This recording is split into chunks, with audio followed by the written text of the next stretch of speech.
জানবার নাম ইমান নয়, বলে যে মানে তার নাম হচ্ছে ইমানদার। এজন্য আমরা জানলেই চলবে না, আমাদেরকে আল্লাহর হুকুম পালন করা লাগবে। ঠিক কিনা? ঠিক ইনশাআল্লাহ। প্রত্যেকে মানব তো ইনশাআল্লাহ।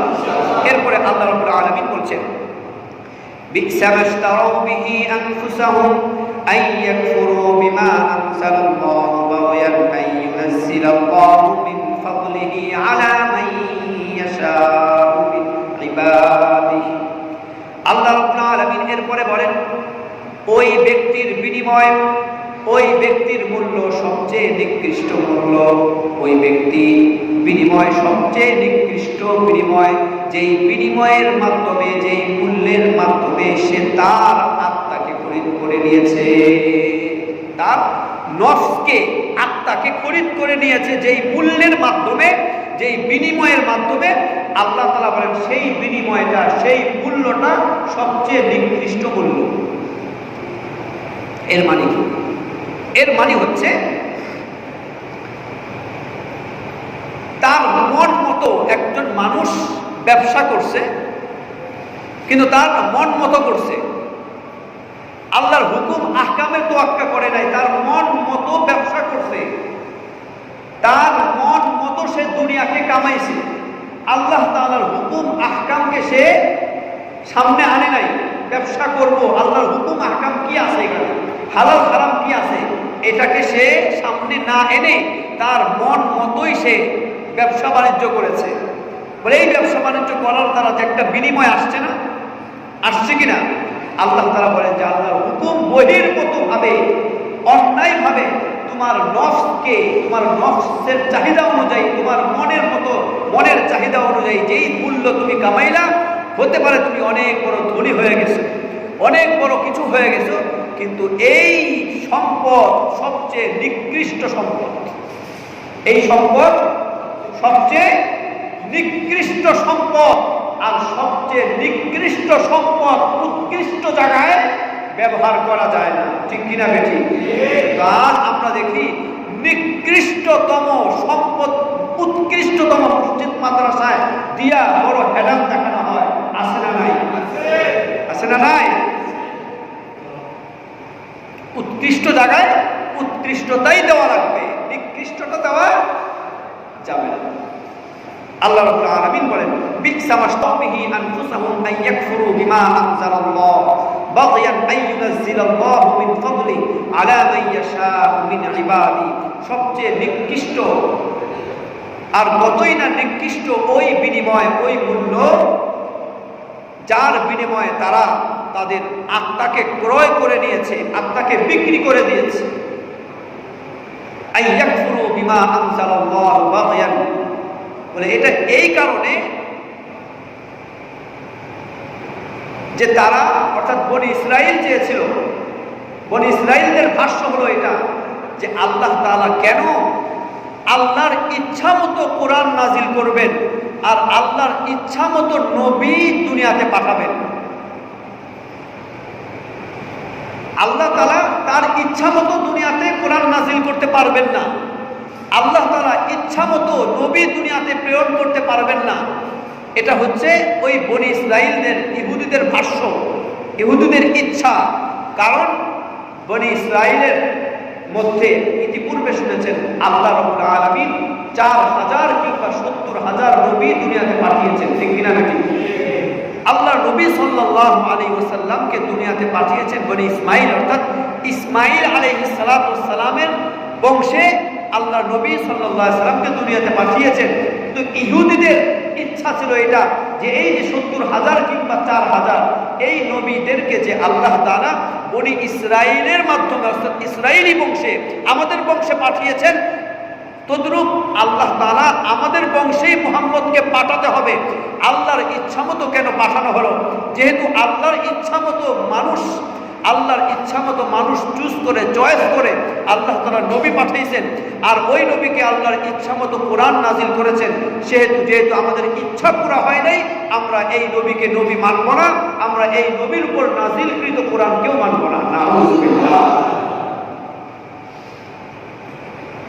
আন ইউনাজ্জিলাল্লাহু মিন ফাদলিহি আলা মান ইয়াশা। আল্লাহ তাআলা ইচ্ছা মতো কেন, ইচ্ছা মতো কেন, আল্লাহর কেন কোরআন নাযিল করলো, আর আল্লাহ তাআলার ইচ্ছা মতো পছন্দ মতো ব্যক্তিকে কেন নবুয়ত। এই এক রাগ, এই এক হিংসা, এই এক রাগের কারণে তারা আল্লাহর নবী, বিশ্ব নবীকে অস্বীকার করছে, কোরআনকে অস্বীকার করছে।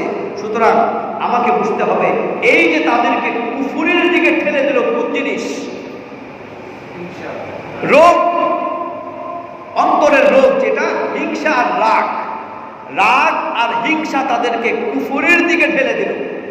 সুতরাং আমার আপনার দিলে, আমাদের সমাজে বর্তমানে এই রোগ দুইটা আছে না নাই? আছে না নাই? হিংসা কুফুরের দিকে ঠেলে দেয়, রাগ কখনো কখনো কুফুরের দিকে ঠেলে দেয়। যদি রাগকে আমি কন্ট্রোল করতে না পারি, রাগ আমাকে দেখাতে হবে, রাগ আমাকে দেখাতে হবে, রাগ থাকতে হবে, রাগ দেখাতে হবে ইসলামের পক্ষে। কি বলে? ওমর রাদিয়াল্লাহু তাআলা আনহুর রাগ ছিল না? রাগ ছিল কিনা ওমর রাদিয়াল্লাহু তাআলা আনহুকে?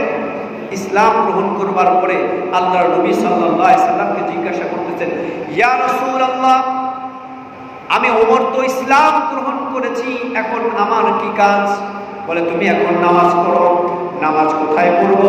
আল্লাহর হাবিব সাল্লাল্লাহু আলাইহি ওয়াসাল্লাম ঘরের একটা কোণা দেখিয়ে দিয়েছেন, যাও ঘরের ওই কোণায় দাঁড়িয়ে তুমি আল্লাহর জন্য নামাজ আদায় করে দাও। হযরতে ওমর বলেন, ইয়া রাসূলুল্লাহ, ইয়া হাবিবাল্লাহ, এটা ওমরের শান নয়, এটা ওমরের অভ্যাস নয় যে ঘরের কোণায় লুকিয়ে লুকিয়ে নামাজ পড়ব, অথচ আমি প্রকাশ্যে ইসলাম গ্রহণ করেছি। আজ থেকে আমি বাইতুল্লাহর সামনে গিয়ে আমি নামাজ আদায় করব। বলেন সুবহানাল্লাহ। নামাজ আমি বাইতুল্লাহর সামনে গিয়ে আদায় করব। যখন নামাজ পড়তে যায় আর বলতেছে, কে আছো এমন? যদি কোনো বাপের বেটা এমন থাকো তাহলে আমার সামনে আসো, বাইতুল্লাহর সামনে গিয়ে আমি দাঁড়াবো, আমি নামাজ আদায় করব। যদি কেউ তার স্ত্রীকে বিধবা করতে চাও তাহলে আমার সামনে আইসো। যদি কেউ তাদের সন্তানদেরকে পিতৃহারা করতে চাও তাহলে আমার সামনে আসো। যদি কেউ তাদের মাকে সন্তান হারা করতে চাও তাহলে আমার সামনে আইসো। এই যে রাগ দেখাচ্ছেন, এই রাগ জায়েজ আছে না না জায়েজ? ইসলামের পক্ষে রাগ দেখাতে হবে, ইসলামের পক্ষে থাকতে হবে রাগ। আর এমন রাগ করা চলবে না যেই রাগ আমাকে কুফুরের দিকে ঠেলে দেয়, যেভাবে বনি ইসরাইলকে রাগ আর হিংসা কুফুরের দিকে ঠেলে দিচ্ছে। হিংসা কাকে বলে? হিংসা হচ্ছে এমন একটা জিনিস যে একটা নেয়ামত আল্লাহ আপনাকে দিয়েছে, একটা নেয়ামত আল্লাহ আপনাকে দিয়েছে। এখন ওই নেয়ামতটা আল্লাহ আপনাকে দিয়েছে, আমি দেখবার পরে আমার অন্তর জ্বলে, আসে না নাই? আমার অন্তর জ্বলে। এই যে অন্তর জ্বলে আর দিল বলে, এটা আল্লাহ তাকে কেন দিল, আল্লাহ তাকে কি কারণে দিল, তার মানে আল্লাহর দেওয়াটা ভুল। কি বলেন? কেউ যদি এটা বিশ্বাস করে, এটা অন্তরে এসে যায়, যদি সে আসলে এটা বিশ্বাস করে আল্লাহ তাকে কেন দিল, আল্লাহর দান করাটা ভুল, তার মানে আমি কোনো মানুষের ভুল ধরি নাই। বলে নবীর ভুল ধরলেই যদি ঈমান বেঈমান হয়ে যায়, কোনো ঈমানদার নবীর ভুল ধরলেই যদি বেঈমান হয়ে যায়, হিংসার কারণে যদি এটা প্রকাশ পায় যে আল্লাহ কেন দিল, তার মানে আল্লাহ ভুল করলো, যে আল্লাহর ভুল ধরলে, আল্লাহর ভুল করেছে এমন বিশ্বাস অন্তরে আসলে, এমন কারণে জ্বলন পরন ছটপটানি শুরু হলে সে ঈমানদার কিভাবে থাকে? কথা বুঝেন নাই? আমার কথা বুঝেছেন? তার মানে হিংসা আমাকে কুফুরের দিকে ফেলে দেবে। আল্লাহ তাকে দিয়েছে, কাউকে কোনো একটা নিয়ামত দিয়েছে বলে আমার ভিতরে জ্বলে, আর আমি চাই এটা আল্লাহ তাকে কি কারণে দিল, সেখান থেকে সে এই নিয়ামত থেকে বিচ্ছিন্ন হয়ে যাক, তার কাছ থেকে এই নিয়ামতটা হাতছাড়া হয়ে যাক। তাকে আল্লাহ এত টাকা সে কেন দিল? তার ঘর বাড়ি আগুন লাগে, সব টাকা শেষ হয়ে যাক, যে কোনো উপায়ে তার কাছ থেকে এই নিয়ামতটা হাতছাড়া হয়ে যাক, এমন চাওয়া চাহিদা যদি কারো অন্তরে আসে তাহলে বুঝতে হবে সে হিংসুক, সে হিংসা করতেছে। আর হিংসুক সম্পর্কে আল্লাহর হাবিব বলেন, ইয়াকুম ওয়াল হাসাদ ফা ইন্নাল হাসাদা ইয়াকুলুল হাসানাত কামা তাকুলুন নারুল হাতাব। বলে হিংসা এমন এক গুনাহ, যে হিংসা করবে তার নেক আমল এইভাবে এইভাবে এইভাবে শেষ হয়ে যাবে, যেভাবে শুকনা কাঠের মধ্যে আগুন লাগলে আগুন জ্বলে পড়ে ছাই এবং শেষ হয়ে যায়।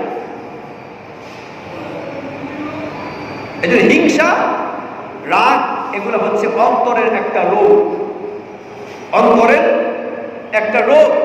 আর এই রোগ দূর করবার জন্য, রোগ মুক্ত হওয়ার জন্য চিকিৎসকের দরকার আছে না নাই? চিকিৎসকের দরকার আছে। যাক, সেই দিকে আমি যাবো না, সেই দিক তো জুমার দিন আলোচনা যে চলছিল, ইনশাআল্লাহ সঙ্গে সামনে চলবে সেই দিকের আলোচনা। আল্লাহ রাব্বুল আলামিন বলছে তারা রাগের কারণে, হিংসার কারণে, হিংসা হলো এই জন্য যে আরে আল্লাহ নবী পাঠাইবেন মুহাম্মদকে, শেষ নবীকে, এত জলিল কদর, এত সম্মানিত নবীকে যে পাঠাবেন আল্লাহ তাআলা, ভালো কথা আল্লাহ পাঠাবেন, আমাদের বংশে পাঠানো হবে, অন্যের বংশে কেন পাঠানো হলো আমরা মানব না। রাগ আর হিংসার কারণে বনি ইসরাইল কুফরের দিকে চলে গেল। আমাদেরকেও রাগকে কন্ট্রোল করা লাগবে, ঠিক কিনা? ঠিক। রাগের কারণে অনেক পরিবার ধ্বংস হয়ে যাচ্ছে, রাগের কারণে অনেক জঘন্য গুনাহ হয়ে যাচ্ছে। জঘন্যতম অনেক গুনাহ থেকে বাঁচবার জন্য রাগকে কন্ট্রোল করতে হবে এবং হিংসা দিল থেকে দূর করতে হবে। সবাই প্রত্যেকের চেষ্টা করবো তো ইনশাআল্লাহ।